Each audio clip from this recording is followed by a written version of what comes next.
like to remind you that the payroll module will be under the admin section. So whosoever is using the payroll part, they'll have the admin section login, and they can then scroll down towards the payroll. Within the payroll, the first thing that we observe is the payroll masters. So the first three steps that you can see on the screen, masters, CTC structures, and miscellaneous, these will be one-time steps, and these are usually done at our end. But if not, you can even do the same. So I'll just teach you how that can be done, and then finally we'll be running the payroll. So the first thing in the payroll is setting up of the payroll masters. So over here we'll be defining the various CTC items which are there in your company. So those will be added over here in the system. Secondly, we'll be defining the various allowance masters which are there. So over here you can add or edit your existing allowances master. Similarly, the deduction master will be maintained over here, where you can add or edit your existing deduction master. Thirdly, we have the loan master, where again the various loans that you offer in your company can be defined over here. So you can add or edit your existing loan masters from here. And finally, the details of the statutory deductions can be defined over here. So you can recompute the CTCs for all the employees if required. You can even update the ESIC as per your company's requirement. You can update the PT, that is the professional tax. You can update the PF, provident fund, PF capped under 1800. You can do update the PF capped. You can update the TDS settings as per the company's requirement. Once all of this is done, you can then define the details of the overtime rate applicable in your company. So you can define the basic paid, you can update the basic paid, local allowances, you can update the night halt allowances, outside night halt allowances, up and down allowances you can define over here. And you can even update the bonus as per your company's requirement. Once this is done, the next step is to define the various CTC structures. So over here, we'll be defining the various CTC structures which are there in your company. We have already predefined few of the salary structures. You can make use of them as it is if you want. Else you can edit them and make use of them if required. Else, if you feel that these don't suffices your requirement, you want to create your own salary structure, that can also be done. So you can click on this add salary structure button, and you can create your own salary structure. So you can mention the structure name, description, you can enable round offs, you can assign allowances, deductions, statutory deductions, and you can create your own salary structure over here. Once this is done, the next step is miscellaneous. So over here, if you as an organization provide loans to your employees, so any adjustments in those loan amounts you can do over here. So you can add or edit your existing assigned loans to the employees from here if required. You can manage the voucher payments over here, like the out of payslip payments.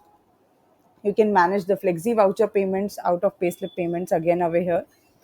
And lastly, you can lock the attendance regularization and leave application before running the payroll, so that the attendance and leave status is fixed and nobody can change it. So this can be catered over here. Once that is done, the next step is to run the payroll.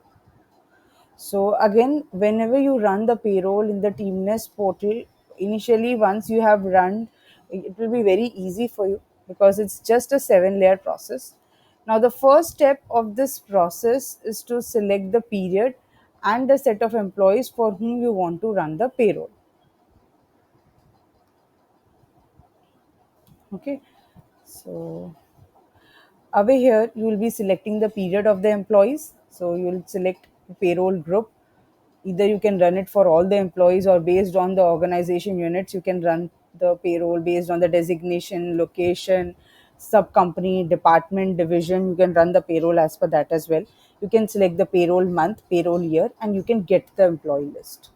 Once you receive the employee list, if any other set of employees whose data you want to upload and run the payroll, you can do that. You can upload the employee list over here. Now, whatever employees payroll you want to run, you need to select the employees over here. Supposingly, just a minute, so it is loading.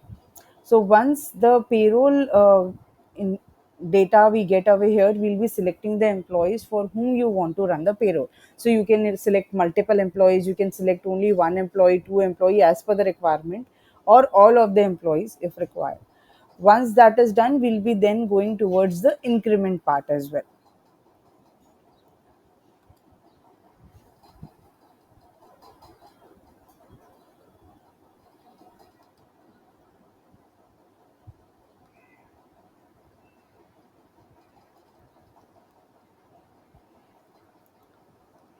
As I said, if I get the employee list, so I'll be selecting the employees. So I'll be selecting the active employees, for example. Once I have selected, for these employees, if I want to assign the increments to them, I can do that. I can add or edit the existing increment file from here, upload the increment, and make the relevant changes over here itself. Once that is done, the next step is to review the pending request and loans. So over here, we have to make sure that the employees for whom we are running the payroll, none of their leave request and none of their attendance request, they should not be in the pending state. If they are in the pending state and still we run the payroll, it will have some issues. So that's why we'll request you to review the same. Once done, the next step is to confirm the attendance of the employees. Now this step is again optional. If you want to give the leverage to your HR to edit the attendance of any employee for any particular day, they can do that over here. So they can change the attendance status from present to absent to half day as per the requirement, and they can submit. So for any particular day of the month, the HR can alter the attendance over here. Once that is done, the next step is to preview the payable days. Now, in this step, if you have any set of employees for whom you are running the payroll manually, like for whom you are maintaining their registers in for attendance, so those registers you can upload it over here. Manual attendance you can upload it over here. Once that is done, the entire data of the payable days, which you can see on your screen right now, you can download this data in the form of Excel if you want. Now, any previous month adjustments on paid, unpaid days, you can do that over here directly by clicking on this edit button. So that can also be catered over here. Once that is done, the next step is to upload and verify the one-time payouts. So if you have any one-time payouts, you can upload those payments over here. Similarly, any overtime payouts for these set of employees for whom you are running the payroll, you can upload the overtime payment details over here.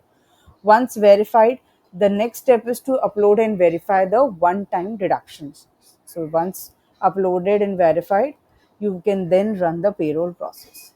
So once the payroll is run, I'll let you know what all you'll be receiving from our end, the list of registers and the checklist. So we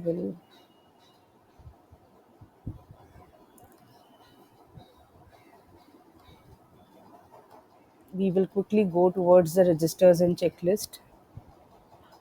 So the various registers and the checklist that you will receive from our end include